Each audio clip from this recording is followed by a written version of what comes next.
Aloha, my name is Sari Brahanu, and I'm a housing development specialist with the Hawaii Housing Development Corporation. I'd like to start by welcoming everyone and thank you for making the time to attend this meeting tonight. This presentation will be the second committee meeting for the Liliha Civic Center project, as well as the Iwilei Infrastructure Master Planning project. Don't worry if you have missed the first community meeting. Natalie will be covering that later on the presentation. Should generally give you a high-level overview of both projects. So both the Liliha Civic Center project and the Iwilei Infrastructure Master Plan project are a joint effort between the Hawaii Housing Finance Development Corporation and the Department of Accounting and General Services. So the Liliha Civic Center project will be providing a much needed affordable housing, as well as office spaces for various state programs. In addition, it will include commercial spaces, as well as it will be supporting transit-oriented development by having a mixed-use development, as well as providing like transit and pedestrian and bicycle friendly environment, and therefore reducing the reliance on personal vehicles. On the Iwilei Infrastructure Master Project will identify needed infrastructure improvements in the Iwilei area, which would then help, which are essential for future development in the Iwilei area. So basically that's my intro, and again, thank you for making time and joining us tonight, and we'll look forward to hearing your thoughts and any suggestions you have. And with that, I'll let Natalie take over and start the presentation. Thank you so much, Sari. And thank you, Carol, for that note. I think everyone is currently muted now, except for me. And if we hear feedback, please raise your hand and let me know, and I can try and change some settings on this side. Also wanted to let you know that this meeting tonight is being recorded so that we can share it with those people who were unable to join us tonight but wanted to hear more. And my email address and phone number are kind of scattered throughout the presentation, and we can put them in the chat box. So feel free to pass that along for anyone else that may not have been able to join this evening. The other thing, Ali Lau from our office, if you want to wave, she is going to be helping man the chat box. And Carrie Ragsdale from our office is going to be taking notes and our backup. So if you guys are having any troubles or issues, please reach out to them. So once again, my name is Natalie Rasso. Thank you for the intro, Sari. I'm with PBR Hawaii. We are the consultant on this project, helping them work through the master planning efforts and then going into the next stage of the projects, which we'll get to in a little bit. Zoom housekeeping for this meeting. Carol, thank you again. Generally, please keep yourself muted when you're not talking. This will help keep the audio quality up for everyone else on the call. If you're not sure how to do that, there's an icon bar at the bottom of your screen that has a mute, unmute. And if you're having issue with audio quality, there is also a video button. And if you turn off the video, that tends to help improve the audio. So there is also a view option. So if the slide of my screen share is looking kind of small, if you click that at the top, it'll give you some options for screen view. If you click side-by-side mode, it should put the participants in one side and the presentation slide on the other side. And there will be like a vertical bar in the middle. And if you toggle that over, the presentation slides should get larger so that you can see it better. Once again, we have the chat box open, so feel free to add comments in there as we go. Ali will be keeping an eye on them along with Carrie. You can send a chat to everyone. If you're having some technical issues or want to keep a comment confidential, you can send it to Ali Lau from our office and it'll go directly to her. We also have some additional functions to raise your hand, thumbs up, thumbs down. So if you have any questions, feel free to use those. Once again, Ali will be keeping an eye on them and will flag me if those come up. So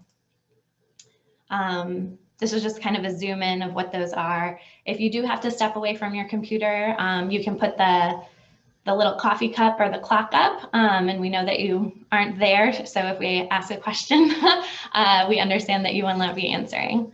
And then we are also going to be using some polls towards the latter half of this presentation, just to get some thoughts and inputs from you guys. So when that poll comes up, you will get a pop-up box that should come up in front of your Zoom window. And then you choose your response and you have to click submit for your answer to go in. So those are just kind of a quick couple how-tos for Zoom housekeeping. And then if you have questions throughout the presentation, once again, feel free to use the chat box. And then kind of after each major segment of the presentation, we have an opportunity to ask questions. So you can raise your hand and we can call on you, or you can put it in the chat box and we'll try to respond to it. And then you can also mute or unmute if that's the easiest way for you to get in touch with us. So once again, thank you for joining us this evening for our second community meeting on the Liliha Civic Center and Iwilei Infrastructure Master Planning projects. As Sari said, this is a joint effort between HHFDC and the Department of Accounting and General Services. And we'll be going over a lot of what was covered in the first meeting as well. So the objectives and agenda for today is to provide an update on the project status, a high-level overview of existing conditions, and that's what we covered at the first community meeting. Provide an overview of current concepts for the Liliha Civic Center, and then start to get some feedback and input on the draft concepts above. Agenda, introduction, Zoom housekeeping, we kind of went through those already. Next, we'll go into the project overview, then dig into the Liliha Civic Center overview and status update, then an opportunity for input on the Liliha Civic Center. And in my flurry, I forgot to add a key component on this, which is the Iwilei infrastructure component. So between 4 and 5, we have a 4.5, which is an update on the Iwilei infrastructure master plan, followed by an opportunity to ask questions and update you kind of on next steps. So quick project overview. Once again, joint project between 2 state departments. And then PBR Hawaii is the prime consultant on the project. We're working on project management, master planning, and then we'll be working on the 343 compliance for environmental. On our team, we have DPI, who is the architect, Fung Associate Historic Architects, RM Towell with Civil Engineering, Ron Ho with Electrical and Telecommunications, Farron Piers with Transportation, Ryder Levitt Bucknell, Cost Estimator, TCP Hawaii for Archaeological and Cultural, Terry Hayes for Acoustic and Air Quality, and then ARIP, our Green and Sustainability Designs or Sustainable Design Systems. And we have representatives from quite a few of these sub-consultants on the call tonight. So if you have questions, they might be chiming in as well to assist with answering those.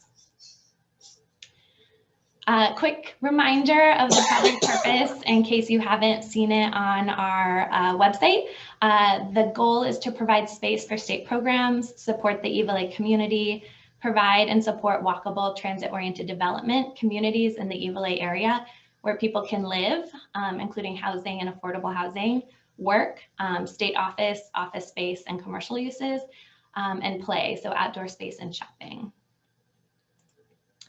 There's 3 major components to this effort that PBR Hawaii was contracted to work on. The first one is the Liliha Civic Center Development Program and Master Plan. That's what we're going to be spending most of this evening talking about. The second segment is the Iwilei Area Infrastructure Improvement Master Plan, and we'll kind of give you guys a sense of where we are with that at the moment. And then the third component is kind of taking the outputs of those first 2 to develop an environmental impact statement in compliance with Chapter 343 review.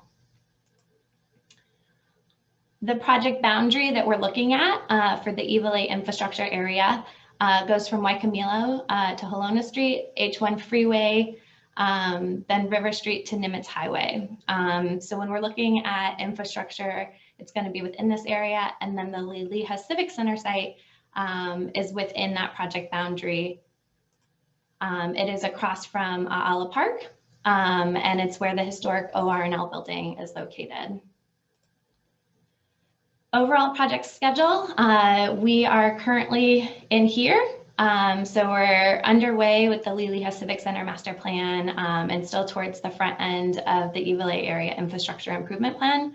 And our consultants for the infrastructure study have also started getting underway. And then after these two wrap up, it'll lead into the environmental impact statement. In terms of the schedule for Liliha Civic Center, we are at the second community meeting of 3, and the next one is anticipated to be in Q3.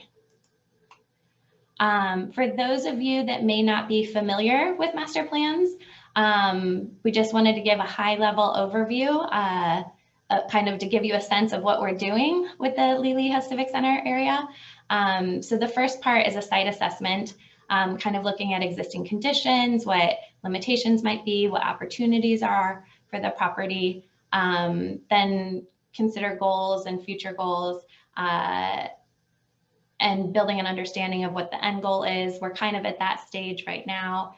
And then kind of that wraps into the site plan of uses, which we'll also be going through. Once again, we're going to do some Zoom polls throughout. So we kind of have some warm-up questions for you guys right now. We hope that you will participate in them. And I will see where my navigation bar went. Okay, so first polling question. How familiar are you with this project?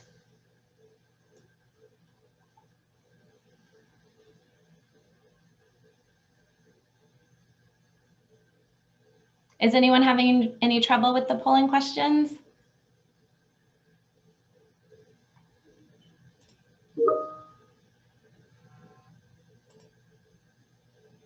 All right, I don't see any notes about trouble. We have about half respondents. Maybe I'll give a couple more seconds.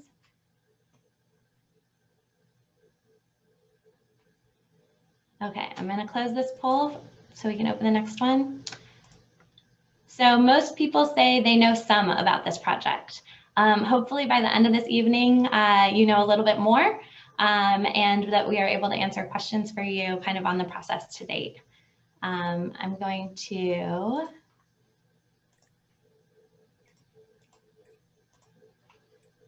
open the second question. So what is your relationship to the Iwilei Kapalama area? And this question is multiple choice, so you can pick more than one answer if you affiliate with multiple ones. And if you're other, please feel free to include that in the chat box. And once again, if you don't want to share that with everyone, you can send it to just Allie, and we'd be happy to include that as well. It looks like a lot of people are answering other from what I can see right now. Does anybody want to share what their other affiliation is in the chat box? So we haven't gotten any, so maybe, okay. Maybe not. Is the chat box working for folks? We got a response from someone. Their other was Hawaiian Electric Company. Thank you, Rudy. Yeah, part of the warm-up questions is to make sure that the technology is working as well. So thank you. I'm going to end the polling. It looks like most people selected other. Was someone trying to speak? Nope. Okay. Followed by community members, followed by employee, then business owner and resident. We do have Hawaiian Civic Club. Someone else put in the chat. Oh, awesome. Thank you for joining us.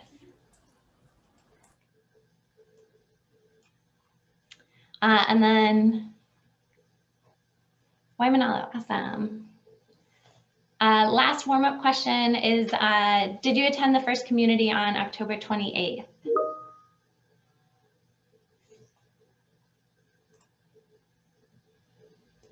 And this is just to help me get a sense when I go through the details, how many of you have kind of heard it before?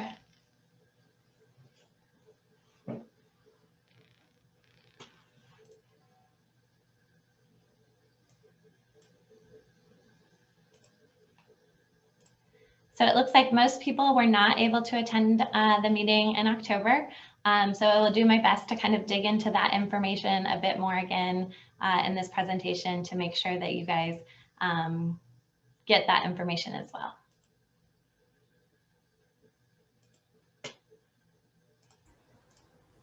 All right. So with that, I'll give you guys an overview and status update on the Liliha Civic Center Master Plan.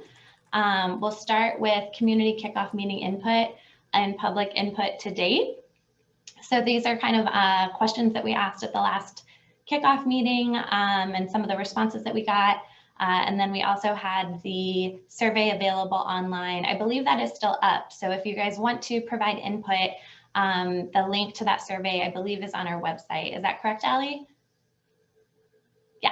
So if you go to our website, you can still complete that survey.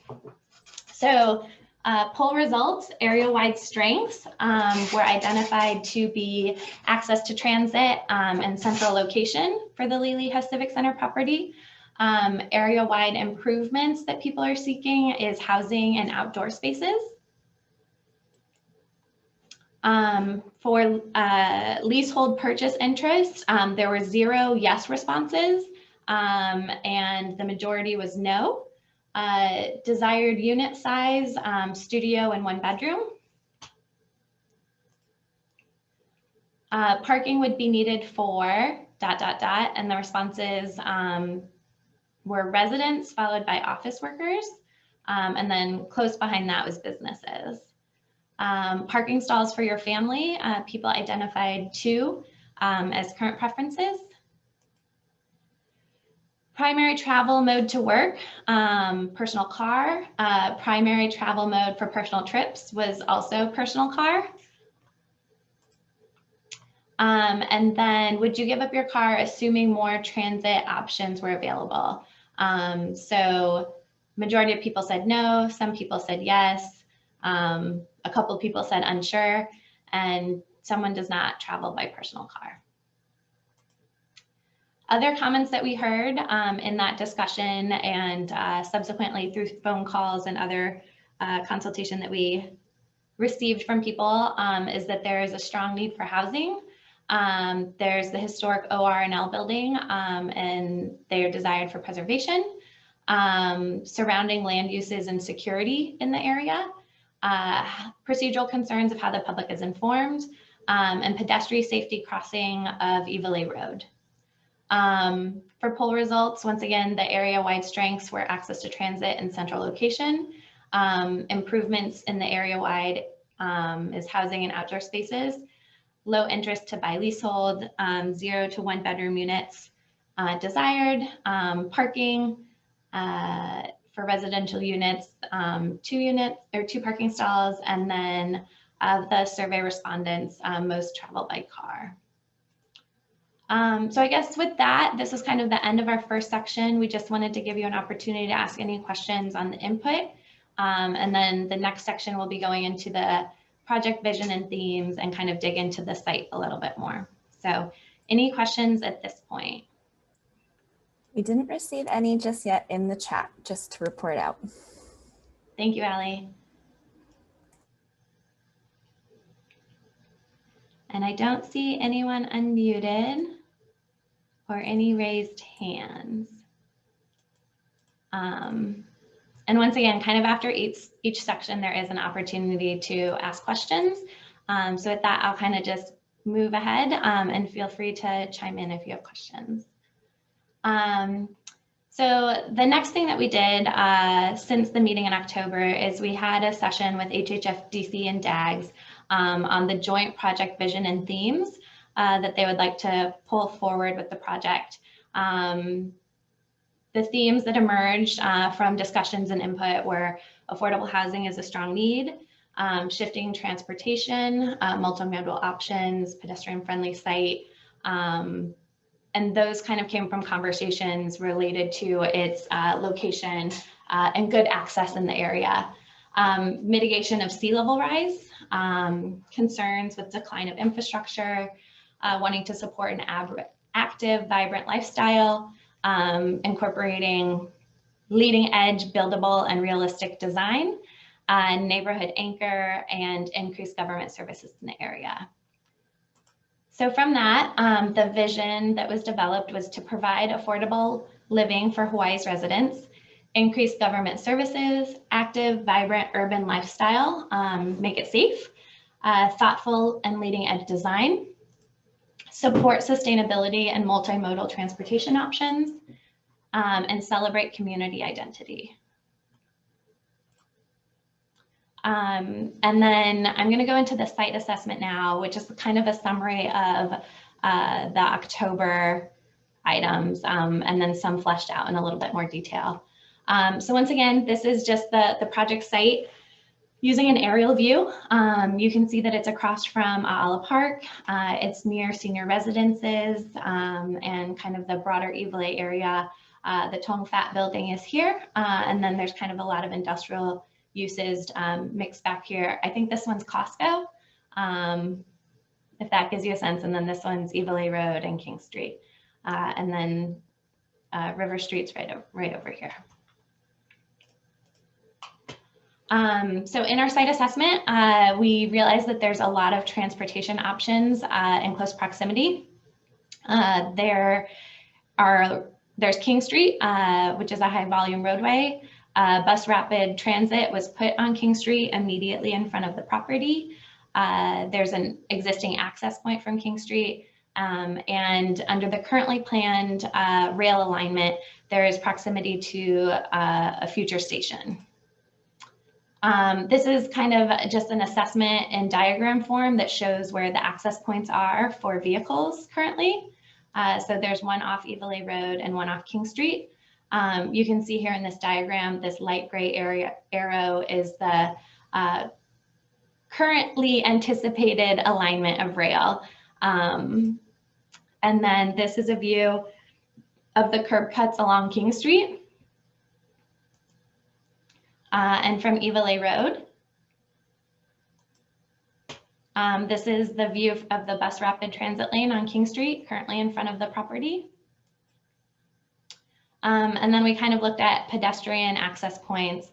So Iwilei Road, there is one kind of near Ka'ahi Street, and then two at the intersection with King Street. And then kind of where King Street and Beretania are, there's one that you have to land in the little triangle across. So once again, just kind of getting a sense of what those look like currently. This is the crosswalk from King Street to Beretania. And then this is the crosswalk segments at Iwilei and King Street. There's also easy access to and from existing and proposed bike lanes. So this is the bike network that is includes proposed bike lanes. So all the dashed ones are proposed bicycle facilities. And there's protected ones, buffered bike lanes, normal bike lanes, climbing lanes, different variety. And our site is the yellow star. So as you can see, between kind of some existing ones, like along Nimitz, and proposed ones, it could be very well accessed by bike in the future. On-site circulation, we are considering circulation for vehicles and pedestrians, trying to keep them safe, and then making sure that there's access for different modes. In the site assessment, we are also looking at the historic and cultural components of the site. So from a Hawaiian cultural perspective, the property actually used to be a fish pond. So it's actually fill. And then we know that there's the historic ORNL building on the property, along with the document storage building, also known as the annex. And these are the two properties currently in their current state. We have had pre-consultation with SHPD to let them know that this project is underway. We met with them on April 29th. The purpose was to kind of introduce the different components of the project to them. Fung had done an initial assessment of the historic properties in the area. And we also discussed with them implications of sea level rise and how to kind of fit the programming that we're looking at on the property. Site assessment, development constraints. The area is within 3 miles of the airport, so there may be some height restrictions related to that. There's also several easements that run through the property, and some, like the drainage easement, may need to be relocated. For ecological, it is not agricultural land of importance to the state of Hawaii. It has been urban use for quite a long time. It does not have critical habitat designation, and then the nearest surface water is Nuuanu Stream. We do know that the property is within the tsunami evacuation zone and is subject to 3.2 feet of sea level rise. So there are some hazards associated with that we are also trying to account for. So with that, any questions on that variety of information? We didn't get any in the chats. Okay, thanks, Allie.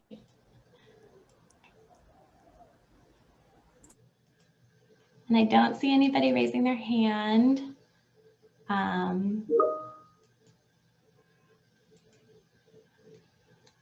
No questions? Okay, I'll go on to the next section. Once again, if you have questions, feel free to put them in the chat and we will get to them, or raise your hand. So with that, we wanted to go into the draft program a little bit more to give you a sense of what we're trying to analyze. Once again, we're in the master planning phase of this effort. So we're still operating at a kind of high level, looking at square footage more generally, not where specific uses are going. And we're trying to see if the program that we're anticipating will fit on site, and to see, what might need to be refined in order to accommodate that. So existing structures are the OR&L terminal building and the annex building, which is also known as the document storage building. The proposed land uses that we're looking at is about 219,000 square feet of state office space and up to 600 units of residential. Right now, the plan is kind of for 2 towers of 200 units each, with a possible transition of the parking structure for up to an additional 200 units. Once again, we're trying to see if this programming fits on the site, and these numbers are also going to be used to help analyze the infrastructure needs that would be needed to support this type of development. In addition to the offices and residential, we are looking at commercial and retail, about 11,500 square feet. And the current plan is looking at structured parking to serve residential project needs and state employee needs, and then also open space. With that, I'm going to pass it to Anne Busog from our office, who helped work on the market study, trying to see what might be supported in this area. Thank you. Natalie, can everybody hear me? Okay, good. Yep. Back in 2019, the survey firm SMS did a survey for HHFDC, which was statewide. But what you're looking at on the left-hand side here are the results of their estimate of housing need for Oahu based on AMI. So if you're not familiar, AMI stands for Area Median Income. And in this case, the area would be the entire city and county of Honolulu. So 100% AMI would be a family or a household that's earning the median income. A 50% AMI household would be one that's earning half of that. 140% is one earning 140% of that, and so on. What you can see in this graph pretty clearly is there are tremendous needs at the lowest levels, those earning less than 30% of AMI, quite a bit also in the 30 to 50. But what we also find, and HHFDC has of course noticed, is that there are quite a few programs that have traditionally catered to those areas, providing shelter and assistance to low-income housing tax credits, various forms of HUD and other federal funding, all of those generally offering rental options. They, of course, want to keep that, maintain all of that assistance, but they are also recognizing that in Hawaii, people struggle even at median income and even significantly above median income into our moderate and middle income groups. And so they're looking to see if the state can play a role in providing additional assistance to this middle income group. And they're defining that as from 50% AMI to 140% AMI. And that group, if you look at it as a whole, represents 44% of the demand. They get hit a little bit at the lower end by the LIHTC, or low-income housing tax credit projects, and some of the private for sale affordable housing projects also at the higher end. But they're looking to see if Liliha could play a significant role and it would make sense for them to target this middle income group. Over on the right-hand side, what you see is assessment that PBR did in reviewing the SMS numbers. As you may be familiar, population has been declining for the Oahu in recent years, and our natural increase has been slowing. Excuse me. So we revisited the island-wide demand last year, and we also focused on the 50 to 140% AMI group. So that group alone here is extracted, if you will, from the overall demand. And we added another layer that was available from the SMS survey, which is households that intended to move in the next 5 years. So when you start to overlay all that, you'll see that there is a very strong demand in the 80 to 120% AMI groups, and also somewhat more equivalent demand in the other three income groups here. With the SMS information, we're also able to look at that in terms of what people say they would prefer to own or rent. About 60% say that they would prefer to buy, and about 40% would prefer to rent. And even the respondents, though, recognize that the actual outcomes of those desires, of course, change as you face the marketplace and your own financial ability and see the type of product that's available. And that's why you'll see our lines here are somewhat blurry between the prefer to buy and the prefer to rent. Can we go to the next slide? So PBR did a market study that was completed early this year, and that's where the results of that chart you just looked at came from. It's intended to inform the planning and design of the Liliha Civic Center site, to help inform the architects as to the mix of units, the types, sizes of units that are being developed in this area, and the character of the neighborhood and so on. Some of the key outcomes were that this area generally has smaller households. They average about 2.4 persons per household compared to 2.9, which would be the island-wide average. So you'll see more studios and 1 bedrooms being built there, much fewer 4 bedrooms, 5 bedrooms. Around the Liliha area also, there's a real preponderance of rental housing and of high-rise housing. So we also noticed that the housing development has been pretty robust in the last 5-10 years. There's over 5,500 units that were built in the PUC alone between 2015 and 2020, and there are about 3,100 units underway now. So all of that was summarized in the market study we completed earlier this year and is kind of rolling into the land planning that Natalie will go ahead on soon. But the next study that we're doing is a long-term ground lease study. I'm sure everybody's familiar with the Aloha Homes proposal that's been made at the legislature for the last few years and championed by Senator Chang, which provides some interesting ideas about a 99-year ground lease and the sale of units rather than rentals. And this is also an attractive or interesting concept to HHFDC because, of course, we noticed that the majority of people would prefer to buy, and if there are ways to help this middle income group build equity or find some middle product between rentals and fee simple ownership, that's of interest. So PBR is currently doing a study on long-term ground leases. And just to be clear, this is not an evaluation of the Aloha Home study.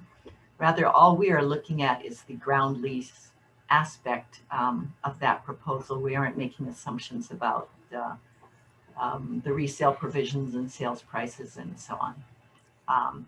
The Aloha Home study itself is being evaluated right now by the Hawaii Appleseed Center, as noted below, and they're working on that study right now.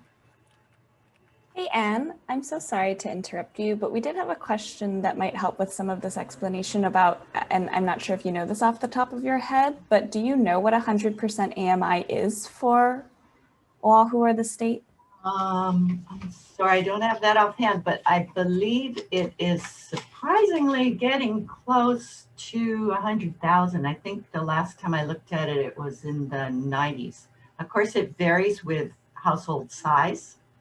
And there's a different 100% AMI for each household size. I'll be happy to look that up while you're going through other slides and post that on the chat box. Thanks, Anne. That would probably be good. And I'm not sure if you want any other questions yet or if you have more to say on this current slide, but I have a couple more questions too. That's it that I have. I can take more questions now. Okay, so the first question is about the average price of a home for a family needing to save for a down payment. Do we have that kind of information available to us? Average price of a home for family. Like what you would need for a down payment if you were in the, say, 80% AMI range. Within our range anyway. Yeah, that's something I'd have to look up some data on as well. But the various programs can get a homeowner down to as low as 5% down payment. So it's not the 20% benchmark that we're familiar with. And again, it's going to depend on the household size and so on. But the questioner was interested in an 80% AMI household. Yeah, essentially, like if you were a family earning between $60,000 or $80,000, how much for a down payment do you think roughly you might need to save? And wondering if things have changed at all during COVID and with the recovery.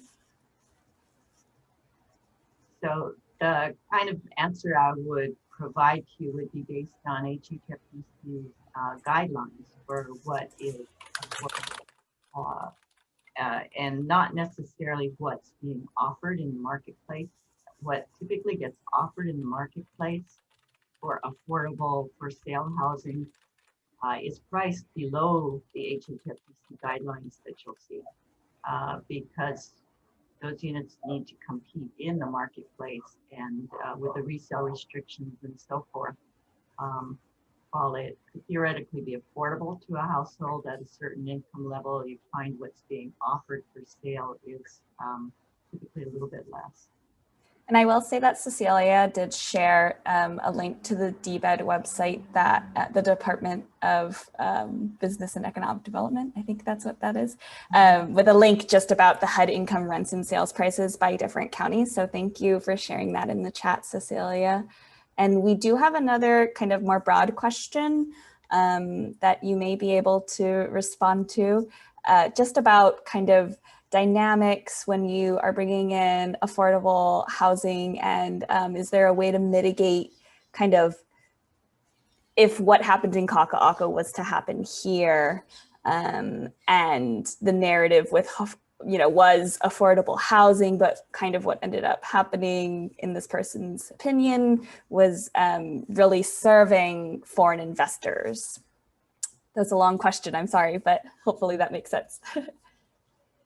I think Liliha is a very different environment, first of all, than Kaka'ako was, which, you know, really it's between downtown and Waikiki, had great ocean views, and was really,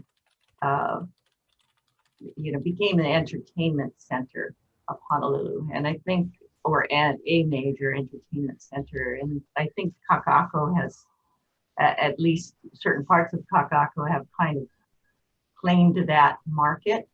I think the vision for Liliha is entirely primary resident oriented, and there's a lot of reasons why it'll likely stay that way. First of all, the developable sites, many of them are from public owners, such as this site. And I see Dean lighting up. I don't know if Dean wants to add to this discussion. I'd also note that, you know, for HHFDC programs, all of our units are subject to buyback and what's called shared appreciation equity restrictions. So the 10-year buyback in particular, the units must be owner occupied for the first 10 years. So that tends to prevent speculation by investors because they have to live there for 10 years. But yeah, this project can control that. I thought the question was, will the whole neighborhood become resort type?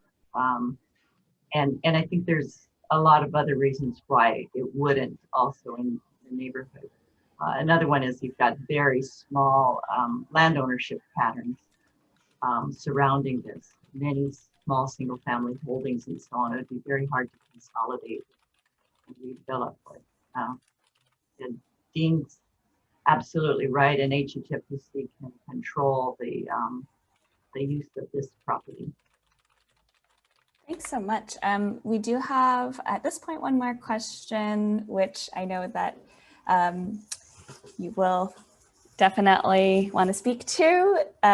Question about increase in housing in the area and how, or if we have any thoughts on how to manage that with struggling infrastructure. I know a big part of the presentation coming up is going to have to do with infrastructure. So I will let Natalie deal with that. And that is definitely a concern. And I think it has to do with roads and sewers for this general area. Sorry, what was the other part of the question? It's pretty much just about how there is an anticipation in increasing you know, housing people in the area, and there could be conflicts there with infrastructure needs. So I think we do have a section at the end after looking at the Liliha Civic Center where we are able to kind of talk a little more at the regional area. Yeah, there are considerable infrastructure needs that we'll get into, but there's also quite a bit of housing planned in the Kapalama area, generally, including this Liliha site. So the vision going forward would include some residential and other commercial related uses, but all of it requires regional infrastructure, which is not free. Thanks so much. At this point, I haven't seen anything else privately or sent to everyone, but if you do have any other thoughts in this, please feel free to send them to myself or to everyone. Yeah, and Anne will be on with us for a bit. So if the questions come up, we can always try and tap into her brain a little bit more. And regarding the infrastructure, there is a reason that these, the Liliha Civic Center and the Iwilei infrastructure studies were combined under one contract, because the Liliha Civic Center is being analyzed to determine how much infrastructure it may need. And then the Iwilei infrastructure study is looking at infrastructure in the broader area to support, you know, increases in density, more housing, and as Anne noted, some changes in uses. So we can get into it a little bit more, but there's quite a few landowners that are thinking of kind of reducing their industrial footprint and transitioning some of that to commercial or residential. So that is a great question, and something that we are taking into serious consideration as we move forward with these efforts. So with that, I'm going to jump into sustainability.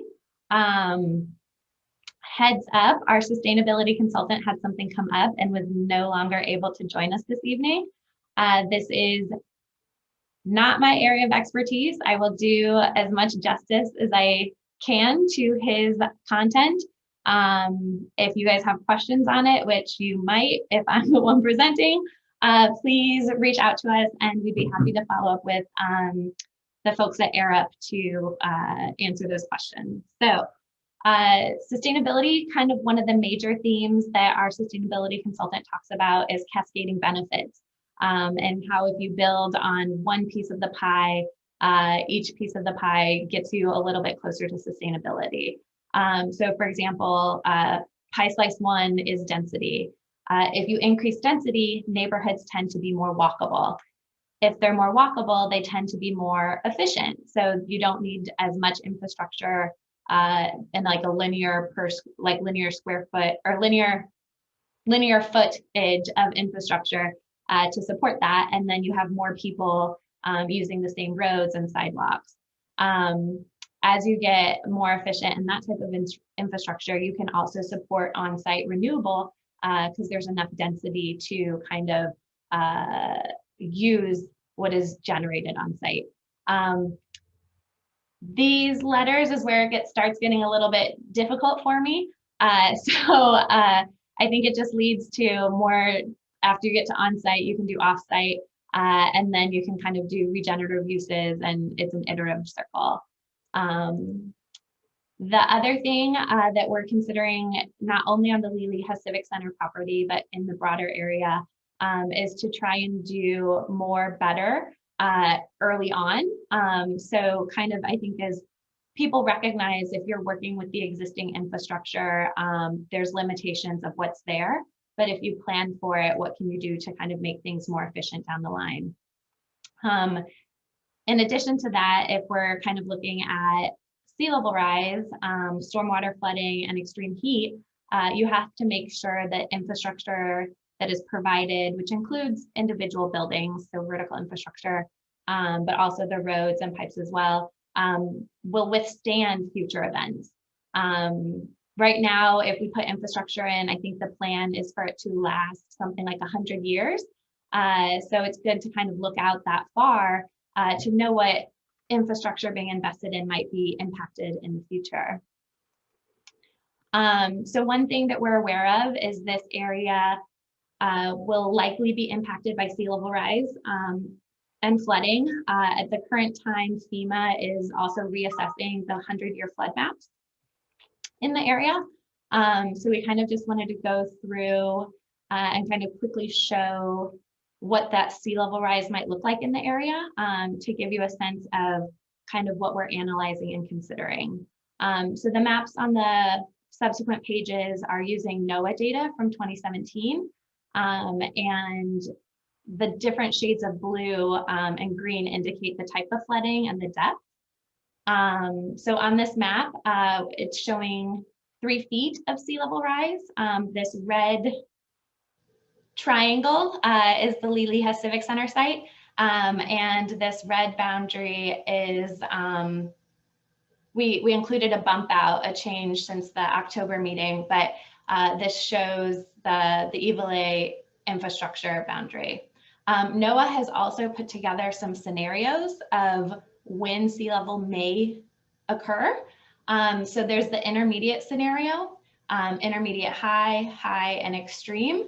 And it's a little counterintuitive. So the intermediate scenario says that 3 feet will happen further out this century, whereas the extreme scenario is closer because that is assuming that the sea level rise happens much more quickly. So that's 3 feet. Then we look at 4 feet, and at about 4 feet, it reaches the Liliha Civic Center property site, and then starts having kind of broader implications for this lower part of Iwilei in the industrial area. If we're looking at the extreme scenario, it's estimated between 2055 and 2065.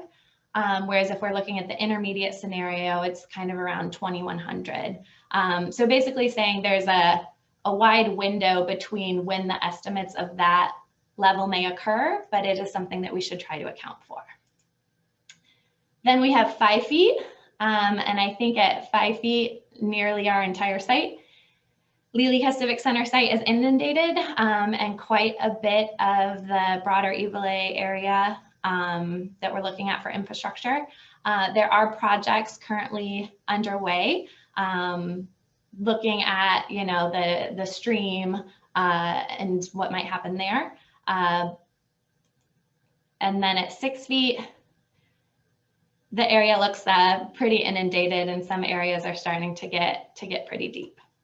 So I think that diagram at 6 feet also kind of shows the need to look at things regionally and then also site specific.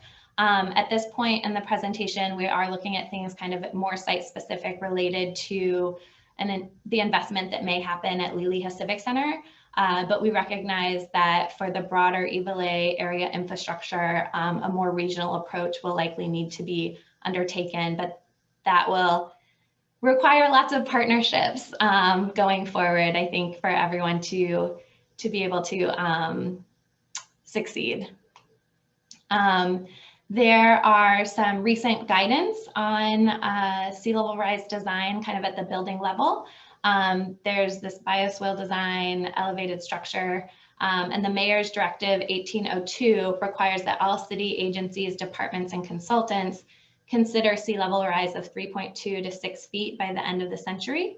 And I believe, I don't remember which House bill it is, but there's a House bill this year that the governor, I think, is currently reviewing for signing related to sea level rise levels as well. So we're keeping our eye out for that, and we'll take that into consideration. So we're looking at sea level rise in addition to 100-year flooding conditions. The city has adopted the 2012 International Building Code related to mitigation strategies for flooding and sea level rise. And then there is this recent, I believe it's called a handbook, Harrison, is that what you guys call it? The city's handbook on resilient design, kind of looking at strategies at the building level. Just design principles. Design principles. Yeah. Okay. So we have also, Eric worked on that study, and these are some of the strategies that we are looking at incorporating on the site to make sure that the structure will be protected, including elevating the building, having accessible walkways. So you will see some similar diagrams to this in the future. And then once again, kind of looking at the cascading benefits and some of the strategies that we will be getting into, but raising finished floor elevations, incorporating enhanced stormwater management, can lead to less flood losses over time and reducing damages, which allows you to recover more quickly after an event, which means you can then start looking at things at a broader scale, which then leads to more resilient and cost-effective design. So this is just another way that they've kind of looked at that wheel of cascading benefits. The other thing that we're taking into consideration and still kind of working through is extreme heat. We know that urban areas tend to get very warm especially with all of the asphalt and concrete. So looking at ways to kind of mitigate that. This is a diagram kind of showing extreme heat in the area. As you can see, these lower areas tend to be much hotter. We're kind of in like a little area that maybe is not as hot as the areas around it, but all subject to change based on what's there. Some strategies for that include streetscape, trees, shade, that type of stuff. So we are looking to include those as part of our assessment and analysis as well. Any questions? Yes, so. Like that I might not be able to answer, but we can definitely pass along if we cannot. Yes, I will try to kind of summarize. I've had a few conversations with a few people, and I do think that when we get to the site layout, we may be able to allay some of them. So I might kind of take a pause on some of those questions just to let those of you know who were asking me some questions.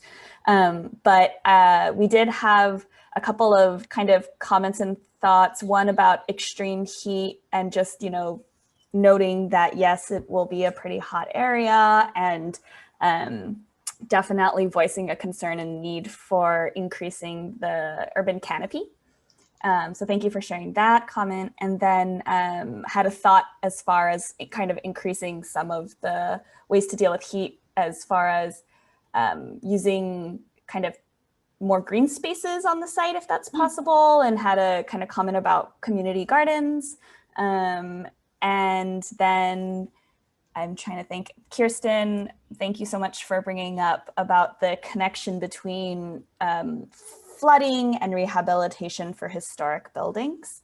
That is something that has been certainly a concern for us as we've gone through this process, but maybe Natalie, you can speak to that a little bit more. I think when we kind of get into the site design, it might be a little bit easier to talk about some of the things that we've been tossing around, some of the discussions that we've had, but we definitely recognize the importance of doing that and finding a way to make sure things are protected, including what's already there. So not just the new structures, but are there ways to kind of adapt over time? So with that. So sorry, we did have, okay. I just wanted to ask another question, which kind of ties together the previous section in discussion about the market study and long-term lease study with the connection to sustainability.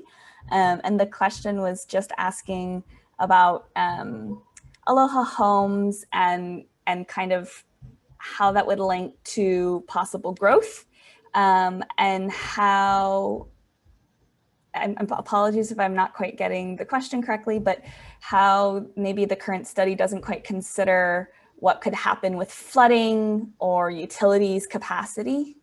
I'm not sure I understood. Do we have the email address of the person that sent that comment? Could we follow up with them? Yes, we do. Okay. Okay. I think I might need to understand that a little bit more. And yeah, is that okay? I haven't gotten a message, but I will say that I think the connection they're trying to make here is, and maybe Anne, you may even want to speak to this too, but Aloha Homes as a concept is really looking at long-term lease study and may or may not yet be considering infrastructure. I think that's kind of what the concern is here, and particularly when it comes to sea level rise and how flooding will then impact already, what's the word, like not quite adequate infrastructure. Precariously placed infrastructure? Right, and you've unmuted, so I'm guessing you want to jump in here. Yeah, the 99-year lease study we're doing will comment on climate change factors. And that's a good point, because, you know, if you're looking at 99-year leases, from what Natalie just showed you, you need to anticipate during that period there's going to be flooding. So that's a very real possibility. And the truth is that's a factor whether you follow the Aloha Homes model and you sell units, or you do a LIHTC homes and you rent units. You're still going to have to deal with that flooding. One of the differences, though, that we are finding for a leasehold condominium purchase is now you would have up to 600 private owners there, and they are more on their own to deal with that sort of thing. And typically a condominium association would deal with issues like that. But I don't think that an HOA of affordable housing may be fully equipped to. And it's something that the state and other parties may have to look at stepping in. And certainly to adapt the regional structure, even if the building can plan to keep itself dry. And I think Natalie may talk a little bit about some of the building designs that have adapted in order to keep them safe. You still need the city and or the state to assure you that the roads are going to be elevated and you can get to your unit. So yeah, that's very good question and a very good concern of ongoing infrastructure needs that any housing or any development in this area will face. Thank you. Any other questions or?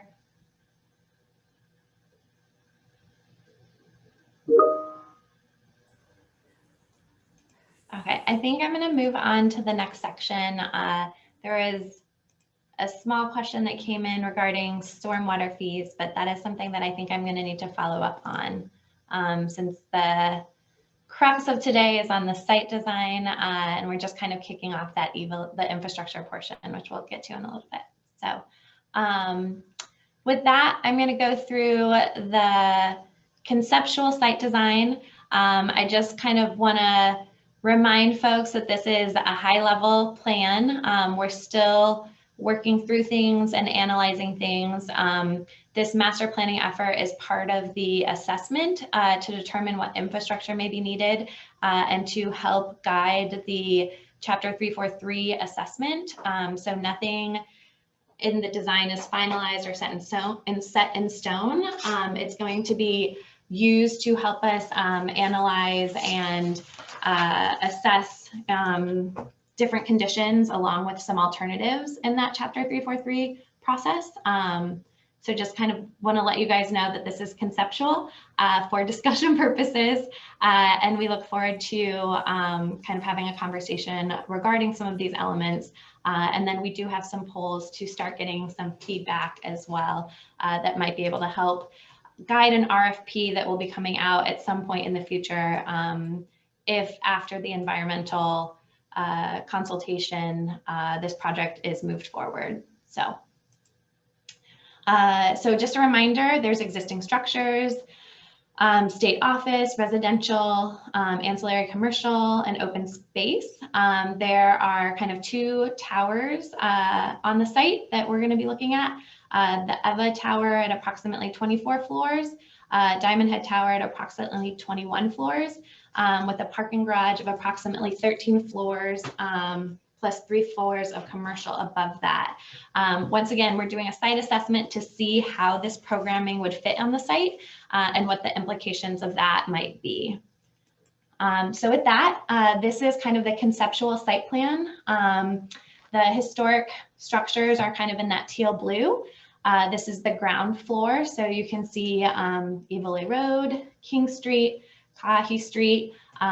There's kind of commercial on the ground floor, along with an access off King Street, and then a circular drive on Kahi Street. And then there's some commercial wrap along this edge. There is sidewalks kind of through the property, trees, and then kind of some courtyard areas as well. And in a minute, we'll go back to kind of the grade changes that we were just talking about related to sea level rise. So first we'll go through the upper floors, and then we're going to go circle back to the ground floor. This is the next kind of set of floors, additional parking, and then approximately 7 floors of office space in this tower, and 6 floors of office space in this tower, kind of with a connector canopy bridge to connect the 2 buildings. And then above those commercial floors is residential with about 10 floors each, kind of in a tower above those. Then this is kind of how additional units might be included if some of the parking at a future date is converted. So once again, this is just an analysis to see how the program fits on the site, so we can determine kind of what numbers need to be assessed as part of that infrastructure study, and then also what impacts to analyze as part of the environmental review process.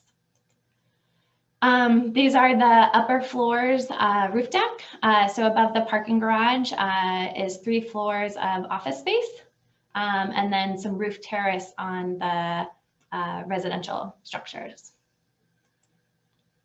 And then we have some site sections to kind of show you the interaction between grade changes, because as we analyze these in a little bit more detail in recognizing the sea level rise, we realized that the building should probably be elevated. So here is a diagram that kind of shows the property with the existing grades and proposed grades. So right now, along Iwilei Road, it's between 3.5 feet and 3.6 feet. Along Kahahi Street, the low corners down here at about 3, and then kind of goes up to 4, almost 5. And then the highest point of the site is actually up here at about 8.5 feet. So it slopes downwards towards the corner of Kahahi and Iwilei Road. Oopsies. I got my slides out of order. Okay, there we go. So this is just kind of to give you a sense of what that section cut might look like if we elevate the building above the anticipated new FEMA base elevations that FEMA is in the process of working on currently. So we selected 8.5 feet for the new grade, which would result in a grade change of about 4 feet. And then this is Kahahi Street in this diagram, so the future rail is here. And then also kind of showing the relationship to the ORNL building. We recognize it would be difficult, if not nearly impossible, to elevate the historic buildings. And then it would also kind of change the context of them within their area. So in looking at the site plan, one of the goals that we're currently looking at is to keep these at existing grade kind of across Ala Park, and then elevating the new structures on the property. So we're going to zoom into that section real quick to just kind of get a sense of what that grade change might look like at the ground level. So it's about 4.5 feet difference, and we could use some bioretention or different strategies like that along this edge. And we have some slides to kind of get some feedback or thoughts on that in just a little bit. And then this is the section cut kind of looking towards the Eva side to kind of get a sense of what it looks like over here, because the existing grade is a bit higher. And then also kind of the relationship to the annex building and the current version of the site analysis. As we were looking at this and trying to accommodate the programming on site, we did try to consider a couple different options related to the annex building. One of them is trying to keep it standalone, and it didn't look like we were going to be really able to accommodate the full programming with that. The other option would be another option, not the other option. Another option would be to demolish it entirely and free up that portion of the site, which would make it very easy to accommodate the programming. And then the approach that we currently have drawn out for analysis is an approach that kind of accommodates the 2 of those, where you keep the annex kind of as the entrance to the new facilities, so that it's still on the site and accommodated. Once again, this is just for analysis purposes. Additional environmental efforts are the next stage of this process. So more research and analysis will be done on this, but just kind of wanted to give you a sense of what we are looking at now as part of that. Amy, did you have your hand up for a comment? Yes, I just wanted to add that the site design concepts that have been that we're showing have been done to help the state flesh out a development program. Sorry. For the site. So, you know, this is just to help come up with a development program for the site, and actual development plans will be done through an RFP, a request for proposals from developers. So I just wanted to add that in. Thank you, Amy. And that will be happening after the Chapter 343 environmental consultation and everything. Yeah. So that's like a whole another chapter away from this process. So we'll kind of work through here, master plan analysis, go through Chapter 343, which includes additional opportunities for consultation, including like a pre-consultation meeting and several comment periods as well. Right. And then after that, an RFP process. Yes. Thank you. Thank you, Amy. I did see that we did have someone on mute. Juanita, did you have a question for us? Maybe not. Maybe that was a fluke. But I think you're getting to questions anyway, right? So we do have questions. I was just going to go through the design principles real quick to kind of go through some elements that kind of guided us to this. Okay. Hello? Apologies, Juanita. I did decide to meet you, but if you do have a question, feel free to send me a message, or you can unmute and we can have you ask your question if you do have one. It may have been a mistake, I think. Okay, sounds good. So just a couple design elements, principles before we get into the questions to kind of give you a better sense of what we were analyzing, discussing, and some components that we were thinking of. Actually, I'm so sorry. I'm going to go back because I forgot the other thing regarding the historic structures and flood proofing in the future. So having this kind of at grade, we did have some discussions with AREP, and they have helped several cities look at their historic structures and trying to protect them in the future. And one thing that we did discuss is kind of opportunities for flexible adaptation pathways. So in the future, you could potentially build or berm up around this property and have floodgates here so that these properties can be protected. That being said, in the future, there could also be better technology that doesn't require that. But what we're looking at right now is kind of keeping these as is and then leaving it open to opportunities in the future where the areas around it, including the landscaping and stuff, could maybe help accommodate some of those impacts. Sorry, I forgot I wanted to say that. Okay, I'm going to then go back to the design principles. So one thing that we had to take into consideration was massing and density on the property. Due to its urban nature and the amount of programming that was going onto it, we realized that it needed to be kind of a higher density urban site. But we also wanted to make sure that it was still pedestrian friendly and that there was access through it and to encourage movement through the site. So it's not just like a building wall directly to a sidewalk with no way to kind of get in and through. We also recognize that there are building orientation limitations and considerations that need to be accounted for and how the buildings are laid out, especially as they get taller.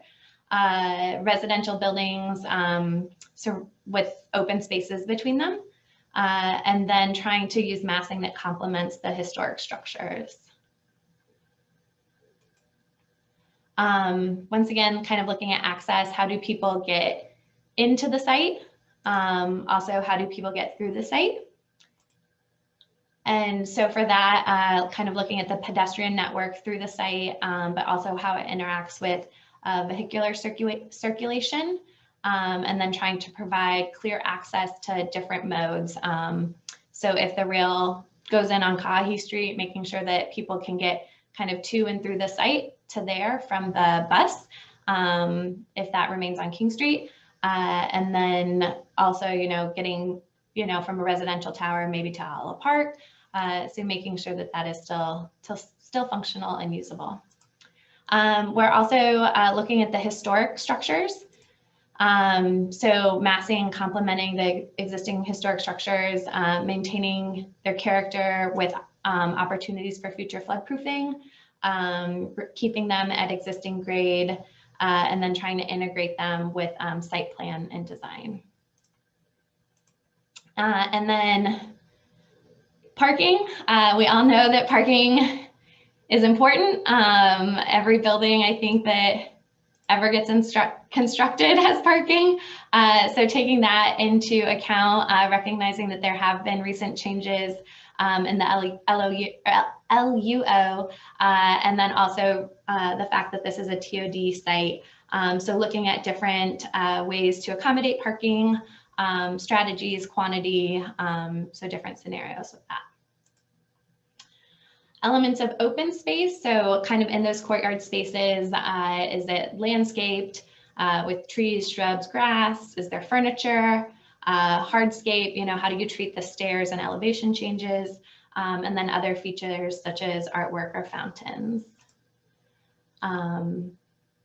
So interesting safe spaces. Another thing that was very important for consideration was security. So trying to make sure that it's a safe, walkable site. It's activated. People are using the site kind of throughout the day, and that there's a hierarchy of pathways. And then finally, the sustainability and resilience, which we kind of went through in detail with those sections. So making sure that the new structures will be protected from future flood conditions. So with that, any questions kind of on the site layout or design? I have to say, I actually didn't get very many questions. Just wanted to make one clarification on the one question that I did receive, which was just about where the rail line would be in location to our site, and if that would be just sort of like, why was that not shown in our site layout, plans and sections. And we do have areas that we boxed out for anticipated approximate areas. But as Harrison pointed out in the chat, the scale on one of them isn't quite right to be able to see that far away. And as Sheldon, one of the architects from DPI, pointed out, the closest rail station is on the other side of the site at, it's less than a mile away. But as far as our drawings, it was not necessarily intentionally not drawn in.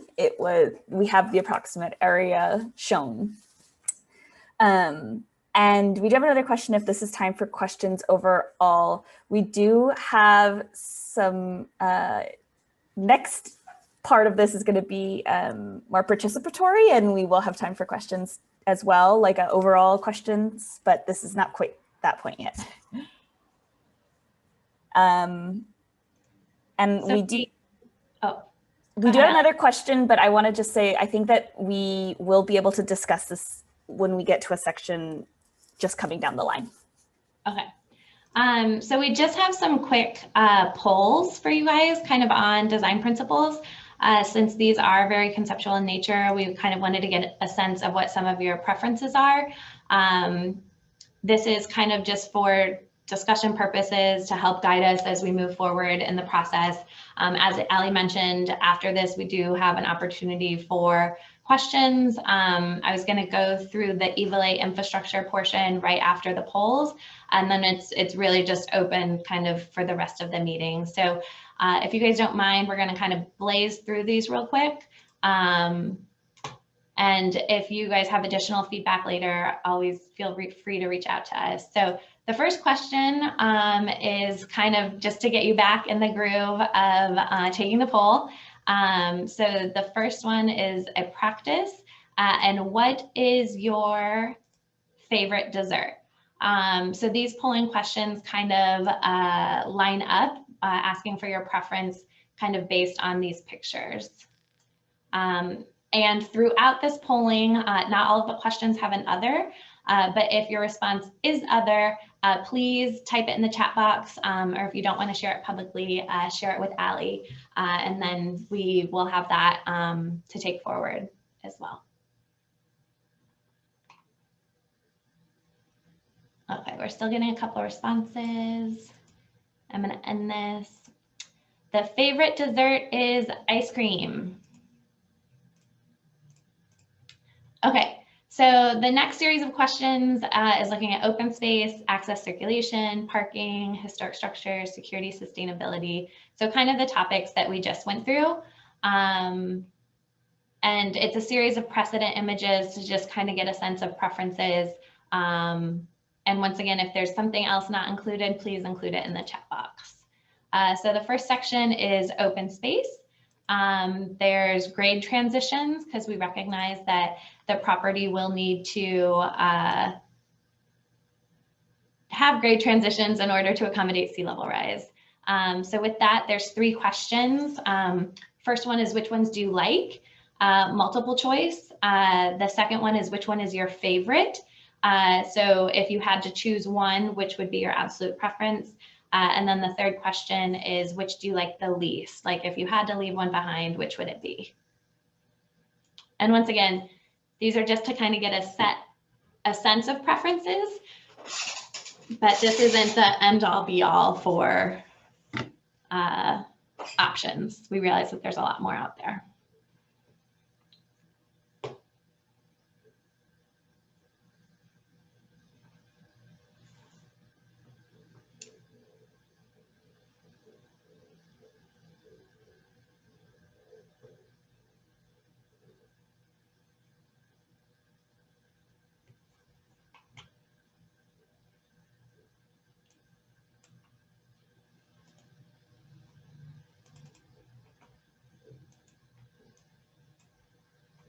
Okay, I'm going to give it a couple more seconds.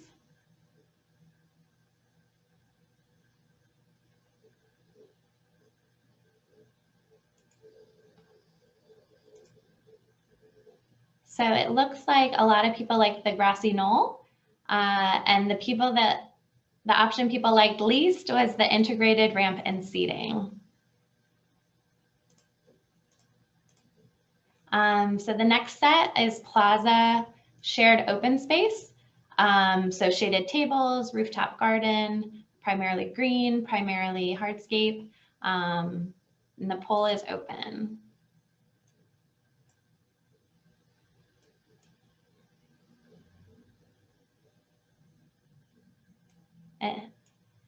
Any votes? I don't see any votes yet. Oh, there we go. You guys had me worried for a second that it wasn't working. They're all so beautiful. They had to look very closely.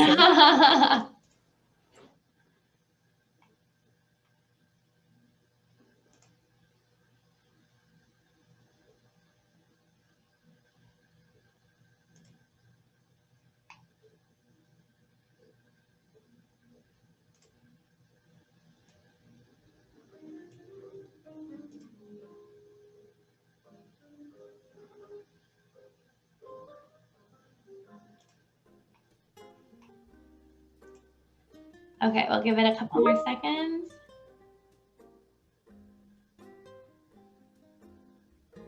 Okay.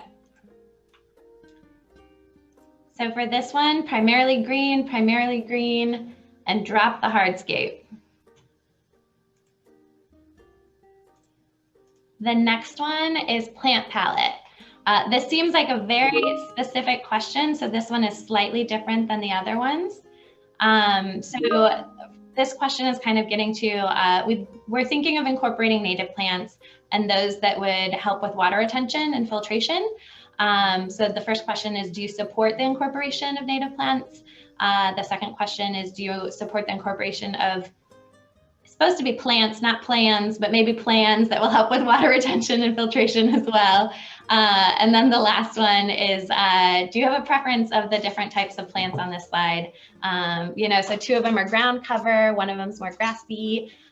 There's shrubs, but also flowering shrubs, and then trees. So we'll just give a couple seconds on this one as well.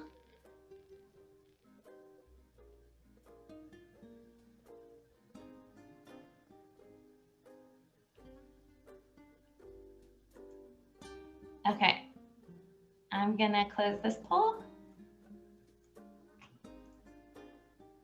So yes, and I'm not sure. And then trees, people like trees. That's great. Always love some shade. The next one is kind of related to access and circulation. So the options are covered walkways, pavement design, vehicle entry, pedestrian safety, multimodal access. Once again, we realize this is not an exhaustive list. So if there's other access and circulation ideas that you have or treatments, please and send us those in the chat box.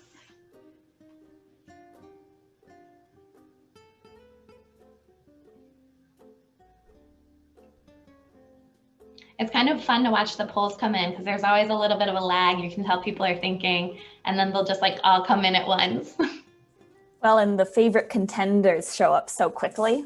It's such an obvious trend. I'm waiting for someone to skew all the results. I'm kidding.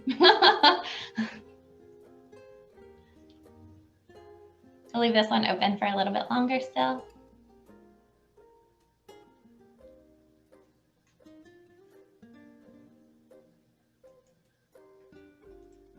All right, covered walkways and dropping pavement design. The next one is related to parking. We realize that parking will need to be accommodated on site. And just trying to get a sense of if it's a parking garage, you know, kind of what treatment on the side are people interested in.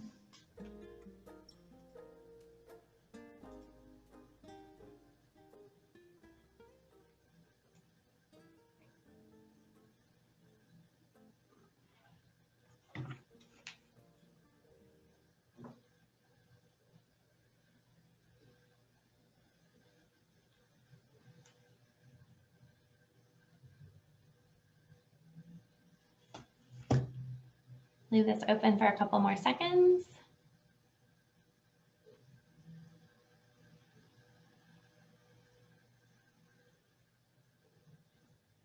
All right.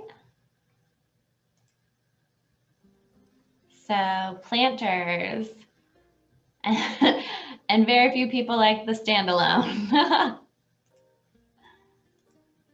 All right, the next one is historic structure and site integration.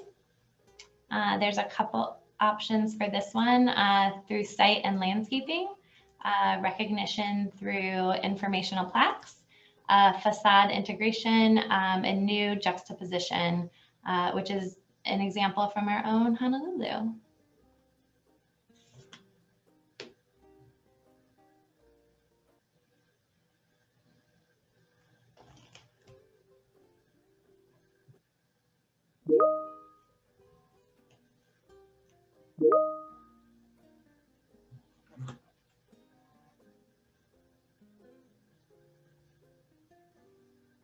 Give it a couple more minutes or seconds, not minutes.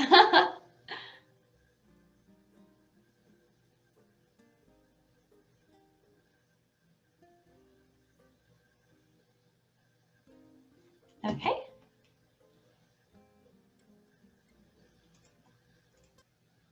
So this one, results were site and landscaping, and one to drop was informational plaques. Next one is security. So some options are natural surveillance. So that's kind of by activating the site, having eyes on the street, if you will. And then there's public art. I think a lot of us have seen kind of that in the Salt Kaka'ako area. Street lighting, the new CPB downtown has some pretty cool street lighting with the benches. And then closed circuit TV, probably maybe the less glamorous of the options, but just wanted to get a sense of this as well.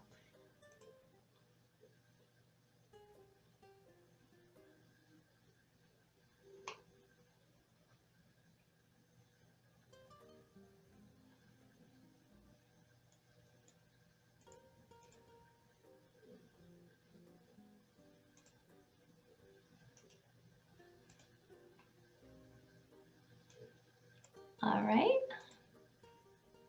So for this one, street lighting, favorite was natural surveillance, and the one to drop was public art.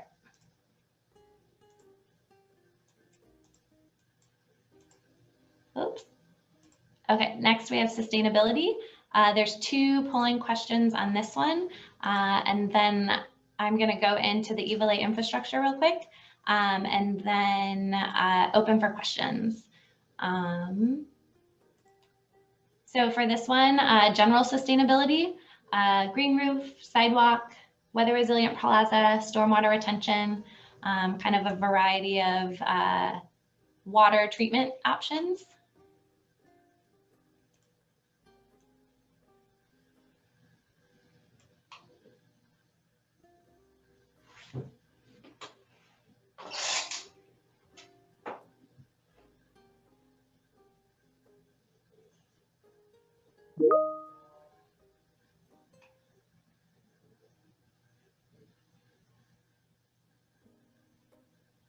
I'll give this a couple more seconds.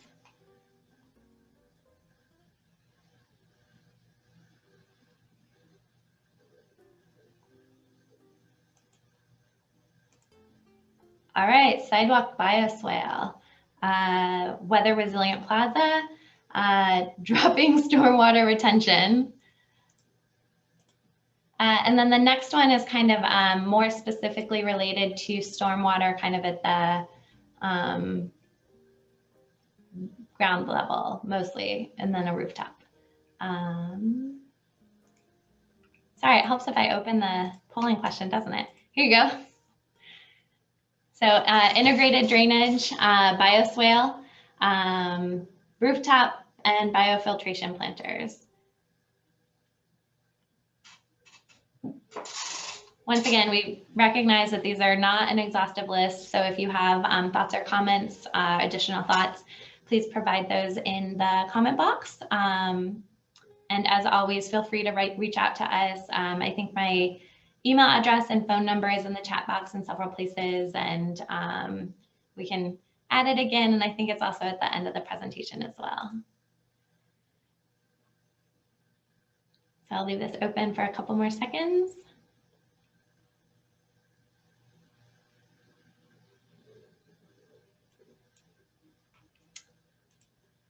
Integrated drainage for both of the first 2 questions, and drop rooftop for least.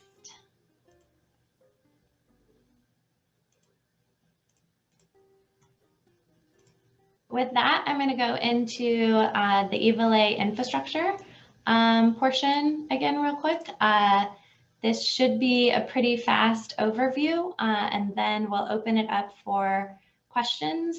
We have some discussion questions in case anybody gets stuck, but I think we have a pretty interested group, so looking forward to that chat. So background information on the Iwilei infrastructure analysis and master plan. We are building from prior studies, several by the city, the Kalihi neighborhood TOD plan, the downtown neighborhood TOD plan. There's also the Oahu bike plan, the Iwilei Kapalama TOD infrastructure needs assessment. So the city started looking at this back in 2017 and 2018, recognizing that there are limitations to infrastructure. The state then picked up the planning and implementation project that built upon that, also looking at very specific infrastructure needs based on future development. There's links to all of these studies at our website if you're interested in checking them out, but we are building off kind of an extensive base of existing research and analysis and kind of confirming that information. Overall, in the Iwilei area, kind of looking at high levels of development anticipated based on different landowner input. And we do recognize that there are major infrastructure improvements that will be required to support that. Once again, this is the boundary area that we're looking at. And in this area, there's anticipated to be an increase of residential and commercial development, decrease in industrial. And then based on current analysis of anticipated residential units, there's the potential need for 2 new Department of Educational facilities. The sewer is an aging system, already has challenges in the area. Water, they're right size lines. So right now the lines are a little too small in some places. So making sure that those are upgraded to support it. And then fire flow is another major concern, making sure that the pipes are large enough to support fire safety needs of the new development. Electrical telecommunications, we have heard that there are already existing brownouts in the area. So sometimes residents and businesses in this area, their electricity is already impacted. So making sure that new development does not impact them further and the infrastructure can be improved so that their existing deficiencies are addressed. Transportation, a lot of this area has, really good connectivity, Malcolm Mackay through the area. I think a lot of us know trying to get to that Iwilei Costco, and if you want to go to a construction store, so Lowe's or Home Depot, you always go to Lowe's first, because otherwise you're going to have an impossible time getting around the block again. So trying to also improve where possible some of the connectivity in the area to make it easier to get around, not only for vehicles but pedestrians. I did a walk down there a couple years ago, and it's really hard as a pedestrian to kind of get through some of those industrial areas. Like if you're trying to get to from the Costco parking lot kind of to Iwilei Road, you either have to sneak through an alley or climb a fence or go around on King Street. So trying to make that a little bit easier. Sustainability, as shown in prior diagrams, sea level rise is a big consideration in the area. ARUP was also helping us look at flattening peak demands on energy. So if there's ways to kind of look at residential and business using energy uses at different times of day. Then also hazardous materials, with it being a former industrial area. There are some previously impacted properties and sites that will need to be accounted for. And then airspace rights because of its proximity to the airport. So some of the infrastructure projects that are anticipated in the near term, they're sewer projects, electrical telecommunication transmission upgrades, improvements to pump stations, sewer systems, force main, and then currently the Hart line and Iwilei station is anticipated to come through that area, which will also include right-of-way improvements. Current project status, we're kind of at the front end of updating this analysis. So where we're at right now is our civil engineers have reached out to different infrastructure providers, such as the Department of Environmental Services and Board of Water Supply, to kind of get the existing conditions update. And then we have been reaching out to major landowners in the area to get updates on their anticipated developments that will need to be analyzed for the future scenarios.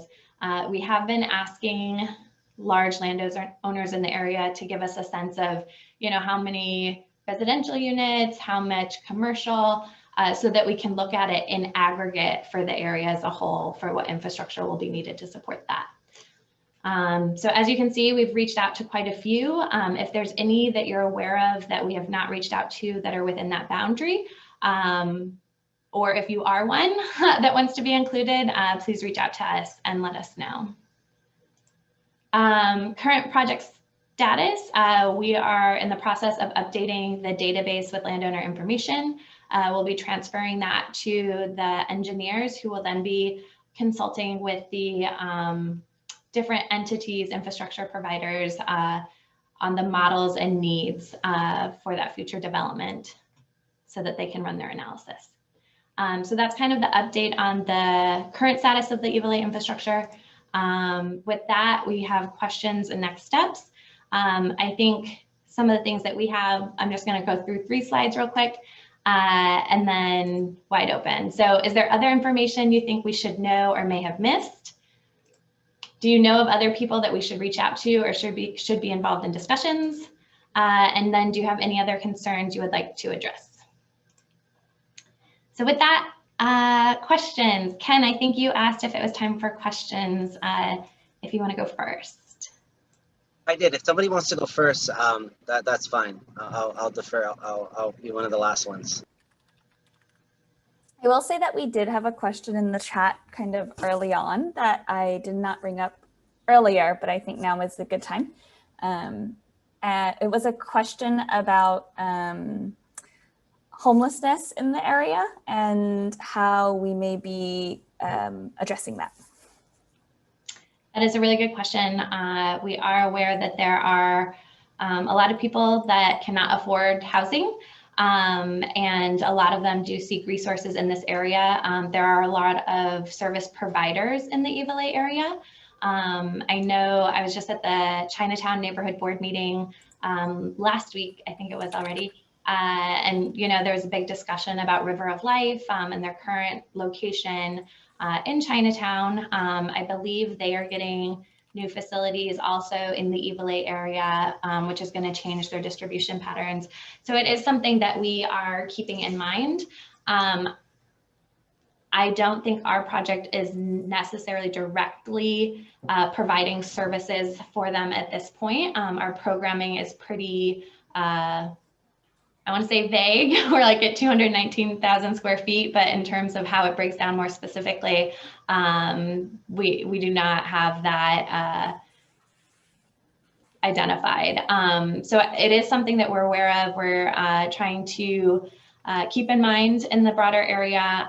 We recognize that there are challenges that come with this, but there are also, you know, a lot of services that benefit a lot of people in this area. I don't know if Dean or David DuPont from DAGS want to add anything to that, or Joseph.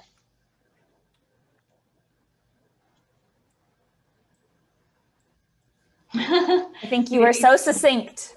I see Dean popped on. You covered it well. You know, our project is not directly addressing the homelessness, but we are aware of the need to provide services for the homeless population, and we certainly will not be displacing any of those service providers. Thank you, Dean. And we have had a couple more questions jump in, so I'm going to just push this along. The next question was if there is a regional traffic study being done. There will be a regional traffic study done. I think our representatives from Fair and Piers are on the call, but they are in the process of, there are transportation engineers. They are looking at which intersections should be analyzed as part of their study effort. With that, we'll also be reaching out to the Department of Transportation at the state level and Department of Transportation Services at the city level. So that is one thing that we are definitely including with the infrastructure study.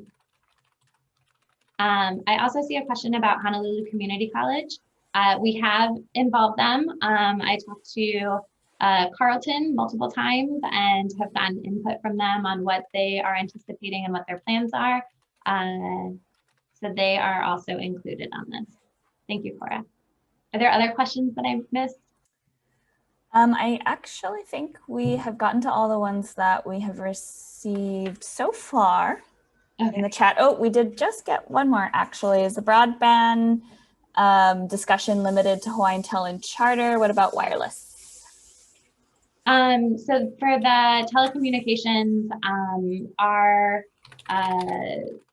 Ron Ho and Associates, who is helping us with that, is not on the call, but they are kind of looking at telecommunications broadly. I think it's more about what infrastructure needs to be put in the ground is kind of one of the limitations currently because there's not much space in the ground. So trying to work with telecommunication folks to support their wired needs. All right, I haven't received anything else, so please feel free to keep entering in the chat, or if you would like to ask your question out loud, we can unmute and have that discussion. I do think that, sorry, I just got a comment that is also related to just sort of concerns about security. And this is something that we've talked about a lot. And the comment was just wanting to mention about how our discussions have really talked about lighting public access ways, making sure that areas, specifically on the Liliha Civic Center site, are populated with people at all hours, well, as many hours of the day that we can be. And that's helpful when we have these different uses, like office in which people are coming and going during the 9 to 5 and quote unquote, and people who live there who might be coming and going at all different kinds of hours of the day, businesses that may be open at different times of day, and that there are a lot of ways to mitigate houselessness, particularly looking at some of those crime prevention through environmental design thoughts that we kind of shared a little bit about earlier. So thank you for bringing up that comment. And we do have a question that just came up about the historic buildings. If they go out to bid, will retention of historical buildings be put into the proposal? I think that is something that we're still working through in consultation with SHPD. So we did kind of have an initial meeting with them, but as part of the Chapter 343 environmental review process, I think is really where a lot of more of those discussions are going to come up, and then kind of what the requirements will be in terms of keeping those facilities or mitigation, or what type of strategy would be incorporated. Yeah, Natalie. Yes. Also in the 6E review process, right? It should Oh, yes, yes, thank you. So that is 6E consultation will also be undertaken. Ken, do you wanna, I feel so bad your hand has been up for so long. I know you offered to go last, but That's fine. So it's kind of long, but I'm gonna just start with this. So first off, I'm glad that there was a difference. I mean, first off, just more of a statement. Chinatown is much different than Iwilei. When we looked at, when I read the master plans and how it was from before, they kept including Iwilei as part of Chinatown is very different. I know that when it came to TOD, they wanted to make it where every place had, three stations to make it kind of clean, but we're the only one with 4 to include Iwilei. And I always had to remind on that. Second part is I just wanted to thank you for the fact that the area that you had your focus on was in fact of the area of where that wasn't including Chinatown. So that was very, I'm glad about that. Just some notes here. I only had 6% of the people that were here residences, so I'm going to try to work on that next time. And really, most people here are not living in the area, so I'm trying to get more residents to this thing here. Another thing to think about is about 30% of the population here use public transportation, so that's a high utilization rate, even from a federal standard. And with that, I have moving into questions. One of the things I had was at Iwilei Road. The sidewalk has been in dispute for many years. I have letters from Department of Transportation to City and County of Honolulu with who actually has jurisdiction over that walkway. I was trying to get it fixed because there's an area where people who had wheelchairs, older people that lived in 888 Iwilei in the senior center, that were actually almost getting hurt in some cases because there was a area, and I think it's a protrusion that comes out from the sidewalk. I think if you walk there, you've seen it. And DHS is saying it's City and County of Honolulu. City and County of Honolulu is saying that it's DHS. DHS is saying it indirectly through Department of Transportation. I have those letters. So that definitely needs to be fixed. We need to figure out what that jurisdiction is. So when that can get repaired, whatever the, whatever goes on in this project area. Just wanted to bring that up. Yeah, thank So you. I guess it's more of a who can rectify that problem. That's for you guys to kind of, you don't have to answer now, but something for you guys to just know that that's there. Thank you for bringing that to our attention. The next thing is, and it's more probably for HHFDC, but what is the AMI breakdown of the housing proposal at this time? I mean, by statute, if we're looking at using the LIHTC, it's about 20%. I believe the housing has to be at 60 AMI. Will this project just meet the basic levels for that low-income housing tax credit, or will it kind of surpass it and go a little bit further in the lower areas to really fit the socioeconomic level of the area?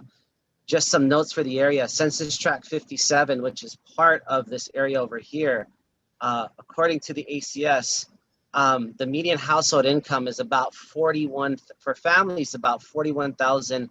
Median household income is about 40,682.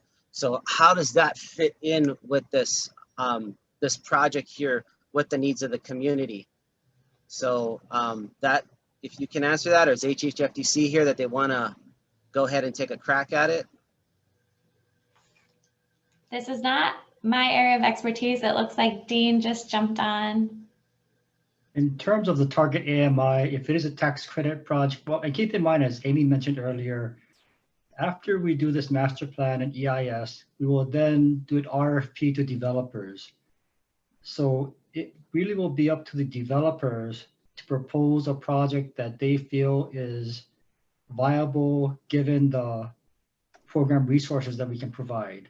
So for the low-income housing tax credit program, the affordability is at a minimum has to be to households earning no more than 60% AMI.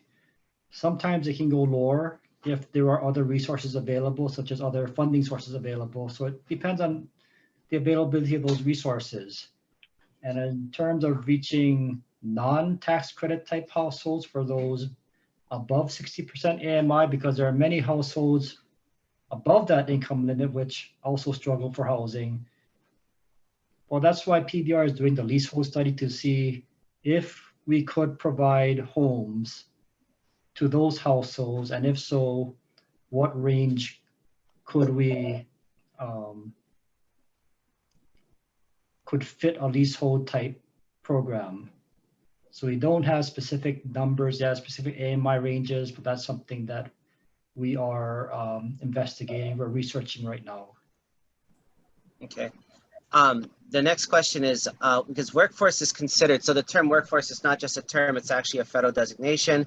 It's considered between 80 AMI to 120. So what that means for a studio now is about 1,764 at 80 AMI to 2,646 for a studio. Again, we mentioned the average AMI for the area is about 50 AMI or so, in some cases 30.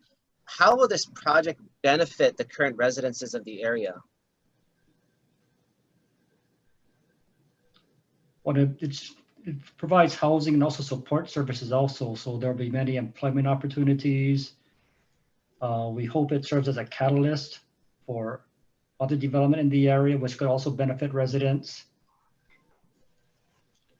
And also the infrastructure improvements are needed to not just for this project, but for other properties in the area, including, larger developments such as mayor right homes, which does target the lower income households. They have a very ambitious plan to create a mixed income community at mayor right homes. And when that gets off the ground, that certainly will benefit, the lower income households that you referred to. I'm sorry, I'm gonna have to interject here, because if it's the same project that we're looking at, it was the current inventory is 364 units at 30 AMI. They were gonna do 2,500 units of the, I believe it was Hun at the time. 1/3 of those were gonna be fair market rate. And then it was gonna start out at 140 AMI and then trickle down to 60 and keep the remaining 30 AMI 364 units at that. So if we're gonna talk about that same type of thing, we may wanna rethink that. Well, that's an HPHA project, so I can't speak to that directly. I understand.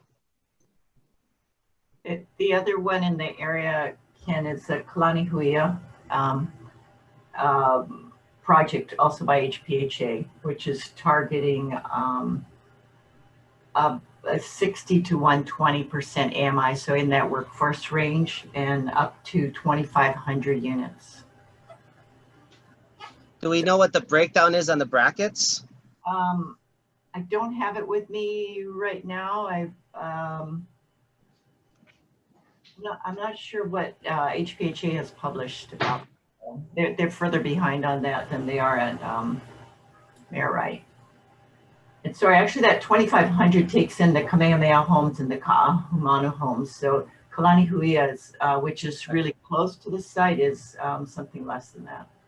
I have not heard of that other project, but the thing is that, you know, they're going to keep the 30 EMI units inventory of 364 at 364 while building 2,500 units. So I was trying to advocate for about 100 units more in the 30 spot. And, you know, it's not like they're going to be out of anything. Yes. I think there's federal limitations on the number of those units that can be available. And I think the 364 is limited by the federal limitations. At the 30% for public housing, I have to double check that one again. I think it's more on the 60 and below. I could be wrong, but I thought I heard at some point that there's a limitation, and that's why it stayed at 364. We can look into that, and yeah, and we can follow up with you. We did also get a question from Juanita that I lost because I scrolled down. Are you still there while you're looking for that question? We did have a question about federal funding and if that is going to be considered for this site, Liliha Civic Center.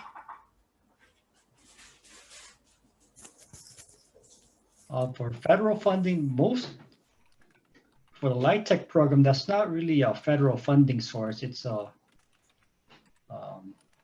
exemption really that developers can use to finance housing projects. So there might be, you know, there are opportunities sometimes to leverage home funds or CDBG funds, but none have been targeted for this project right now. Thanks, Dean. Did you find Juanita's questions, or yeah, maybe Juanita wants to ask? So Ken, I can give you a call tomorrow and we can follow up on some of these items. Sure. Just a quick time check, it's 8 o'clock. So I know some people had to go, and Juanita did put her question in the chat. So we probably did, yeah. One other question, you know, because they were talking about rail, and I have to ask this question here. Without rail, does TOD still exist? Because I mean, that's one of the biggest focuses for this community, was making sure that, you know, the rail was to come with utilities, underground, and you know, basis for some of the new things that were, for example, the sewer line that's supposed to be the gravity sewer line that's on White Camilo, which some of the other developers are working with. What is, without rail, am I mistaken to say that without rail there is no TOD? There's some actually places that do transit-oriented development around bus lines. I think there are some challenges for us doing that here in Honolulu due to traffic and the buses getting caught in traffic. I think the bus rapid transit lane along King Street is kind of a step in a direction that would support that. You know, so there might be opportunities, but I think it would require rethinking on the part of quite a few departments and agencies, and it would have to be a joint effort as well. But there are places that do transit-oriented development that does not rely on rail explicitly. Thank you for answering my gauntlet of questions. I appreciate it. Yeah. And then Ken, I think I have your cell phone number, so I'll try giving you a call tomorrow as well, because I wrote down some of the questions, but I don't know if I got all of them. So we can try and circle back on that. Okay, thank you so much. Yeah, thank you. And then another one of Juanita's questions, I hope she's still there.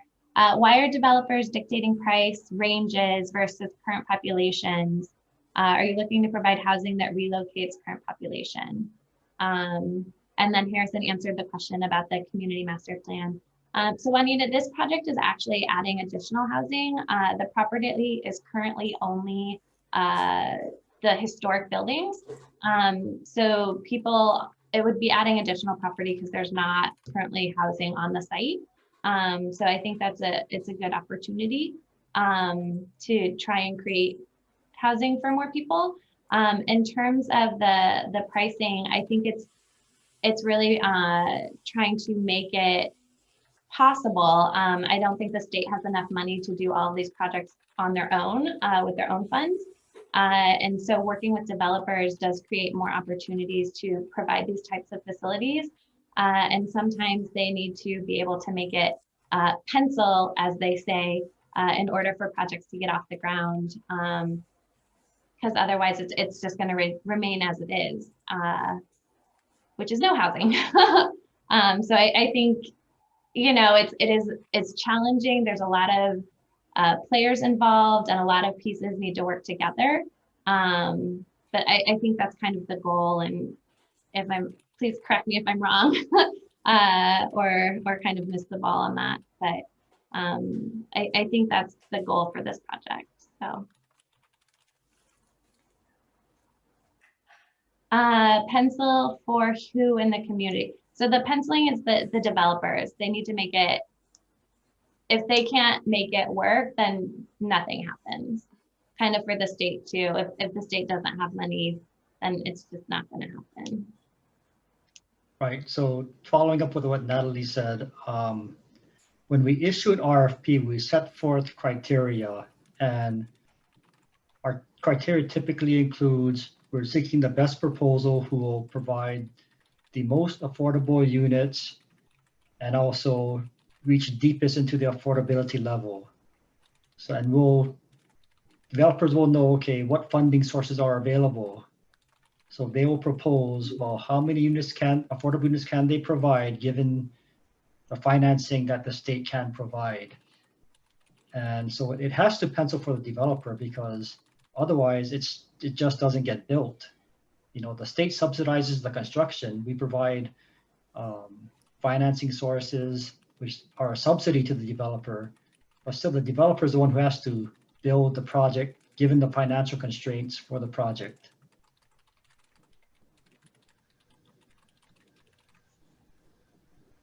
I hope that helps.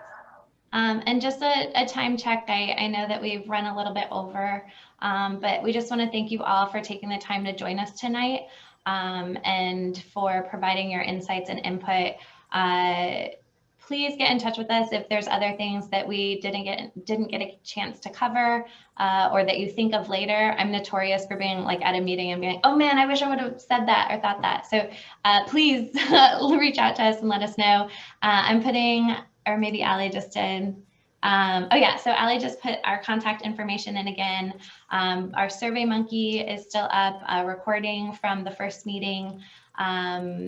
So please continue to reach out to us, provide input. There's a couple people, Ken, I'll follow up with you tomorrow, and a couple others that have requested it, but thank you for taking the time to join us. You know, it's a big chunk of everybody's time, so we really appreciate it. Yeah, thanks everyone for joining us tonight. Good night.